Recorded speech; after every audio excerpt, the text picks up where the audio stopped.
It's been almost 5 years since then, but I used to be married. At the time, I was 28 years old and working for a medical equipment manufacturer, and my 24-year-old wife was also working. My wife's company required her to travel a lot, and she was away from home most weekends, but I was so in love with her that I asked her to marry me as soon as we met through a friend's introduction. I was supporting my wife's work. My wife seemed to be concerned about the fact that I was often away from home, and when I was home, she took care of me to the point that I didn't have to do anything. Looking back now, I think things were going well. One day, however, my wife told me that she had been asked to go abroad on a business trip. I was honestly sad to hear that it was a long-term trip and was seriously going to miss her. But my wife said, "I'll miss being with you, but this will be rewarding. They said I can come home when I find a new business partner, so just you wait." I couldn't say anything to my wife, who seemed to be enjoying herself, and I thought she was really nice, working hard, so I decided to push my feelings aside and set her off with a smile.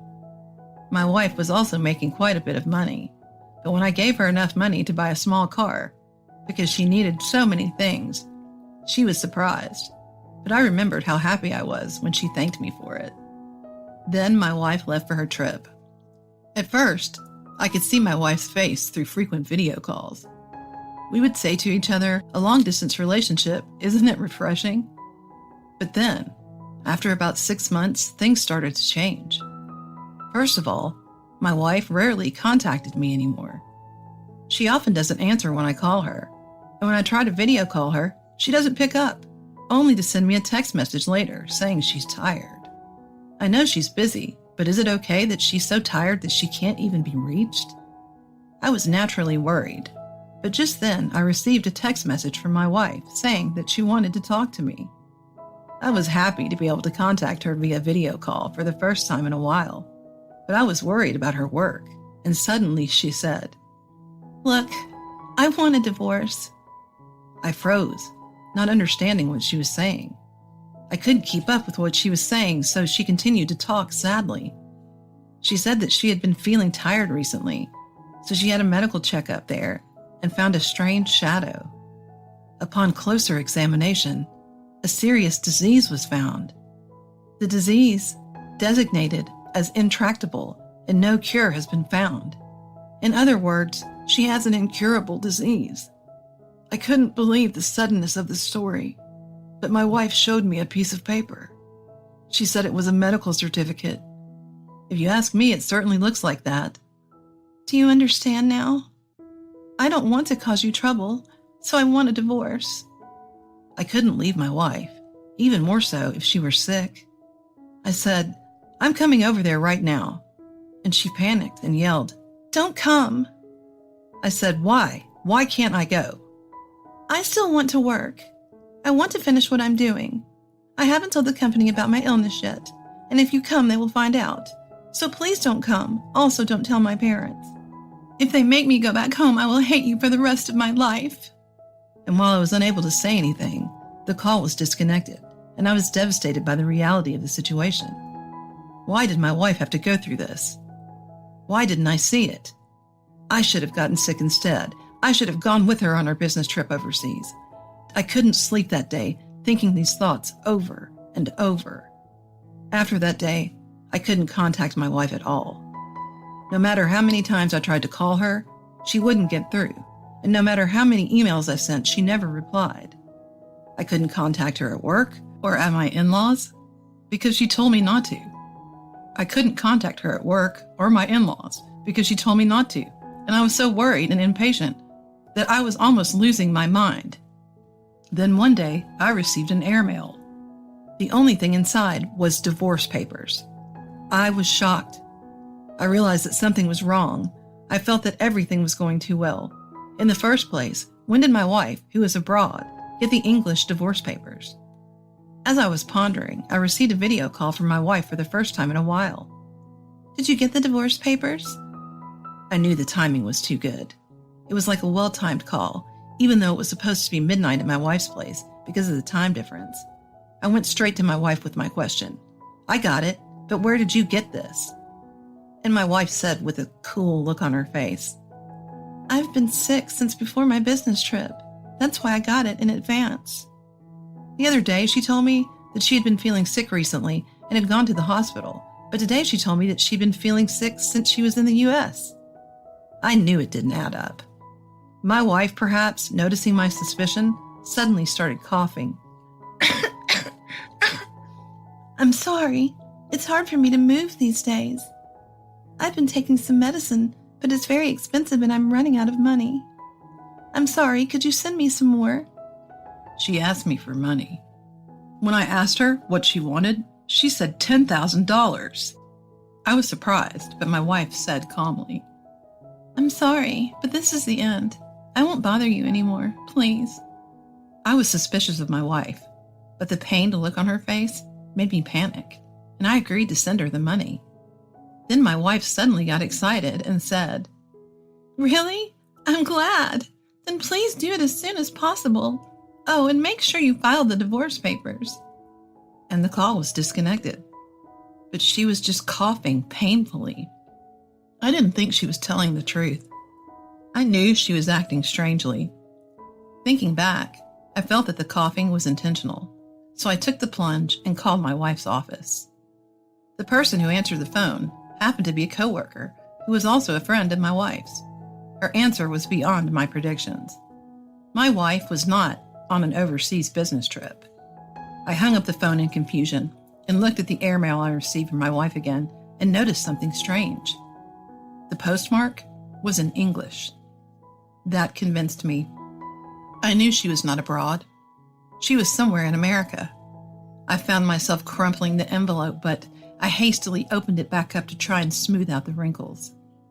I thought this would be another important piece of evidence. It was easy to imagine why my wife had lied and left the house. I knew she was cheating on me. I immediately asked a private investigator to search for my wife. The result came out relatively quickly. My wife was living with a man in the U.S., and she was begging me for money to live with him. My anger reached its peak, and while I was looking at the report from the investigator, I thought of a good revenge and started to take action immediately. I need to make my wife pay for her sins, of course, but I also need to make the man between us pay for his sins as well. There was no way I could forgive them for lying to me and trying to cheat me out of my money. I asked my lawyer to send a content-certified letter to my wife. Soon after she received the content-certified mail, I received a video call from my wife. "Hey, what's this all about? Why do I have to pay alimony?" She was ranting and raving, forgetting that she was sick. I calmly told her, "It's exactly what it says there. You have to pay me for deceiving me." "What do you mean I deceived you? I can't believe you're asking someone with an incurable disease to pay you alimony. You're evil." I sighed to my wife, who was ranting and raving. I regained my composure and sent the picture to my wife's phone. "Who's the evil one here? Can you still say that after seeing this?" My wife was absolutely mortified when she saw the picture. I sent her the picture the investigator took. My smiling wife is laughing with her arms around a man. I said to my wife, who remained silent, "You've been cheating on me, haven't you? The overseas business trip and the illness were outright lies. You did it all to live with this man." When I prodded her for conviction, she looked impatient and began to make excuses. "No, it's not like that. In other countries, this is what you do with friends. It's completely normal. It's crazy of you to suspect that I'm cheating on you." I snickered when I heard that line. Overseas. Are you still talking like that? Look at the picture. What language is the sign behind you guys written in? The sign behind my wife and the man are all in English. You can even see a plate with an address on it on a telephone pole. They're obviously in America. After I pointed this out to her, I also added, "And where do you think I sent the content-certified mail? You can't send it if you don't know the address." "But that's..." My wife fell silent at my words. And to my wife, I said, "I called the company, and they said there was no such thing as an overseas business trip." My wife was so upset that I could tell even over the phone, but she didn't give up and tried to blabber on and on about it after that. You don't need to make any more excuses. I've already looked into it, I finally said to her. She cries as she said, No, no. I was getting more and more amused. I started to make it a joke about the incurable disease. My wife insisted that the disease was real, but I had already done my research. I knew that I recognized the logo on the certificate. My company deals with medical equipment. Many of our customers are doctors. So I asked a doctor I know to take a look at the medical certificate. The logo was from Hospital A, where the doctor works, but the format was different, so I knew it was a forgery. Do you know what document forgery is? It's a crime, you know. And since you were trying to cheat me out of my money, it could be considered fraud as well. At my words, my wife rushed to apologize and said, I'm sorry I was cheating on you, but I don't know anything about forging a medical certificate. He wrote it for me. I nodded at my wife's words. He's an intern at Hospital A, right? Since he's still an intern, I wonder what would happen if they find out he did this crime. I hope he gets fired, but maybe he'll never become a doctor.